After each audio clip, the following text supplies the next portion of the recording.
ဒီနေ့ညနေမှာစင်ပြိုင်ကစားခဲ့ကြတဲ့အာရှဖလား U19 အုပ်စုကြီးရဲ့အဖွင့်ပွဲစဉ်အဖြစ်မြန်မာနဲ့အာဖဂန်နစ္စတန်တို့ပွဲစဉ်မှာတော့မြန်မာအသင်းက3-9နဲ့အနိုင်ရရှိခဲ့ပြီးတော့အဖွင့်ပွဲမှာမျက်နှာပန်းလှခဲ့ပါတယ်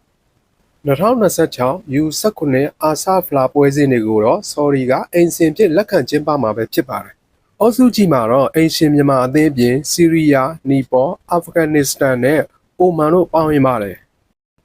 အုပ်စုပထမအရအသင်းသက်သာရှေ့စစ်ပွဲအောင်မှာမို့လို့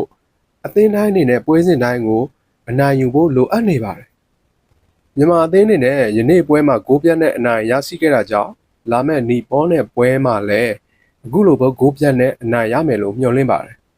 24ရက်နေ့နီပေါ်နဲ့ပွဲစဉ်ပြီးဆုံးရင်တော့28ရက်နေ့မှာချန်ပီယံ2ကြိမ်ဖြစ်ပူးတဲ့အိုမန်30ရက်နေ့မှာတော့မာကျောတဲ့စီးရီးယားတို့နဲ့စက်တိုက်တွေ့ဆုံမှာဖြစ်လို့မြန်မာU19အသင်းအနေနဲ့ပြည်သက်တွေကိုဘယ်လိုရတာတွေထပ်ပြီးတော့ပေးစွမ်းနိုင်အောင်မလဲဆိုတာကိုတော့ကျွန်တော်တို့ဖန်သားပြင်ပေါ်မှာဆက်လက်စောင့်ကြည့်ရမှာပဲဖြစ်ပါတယ်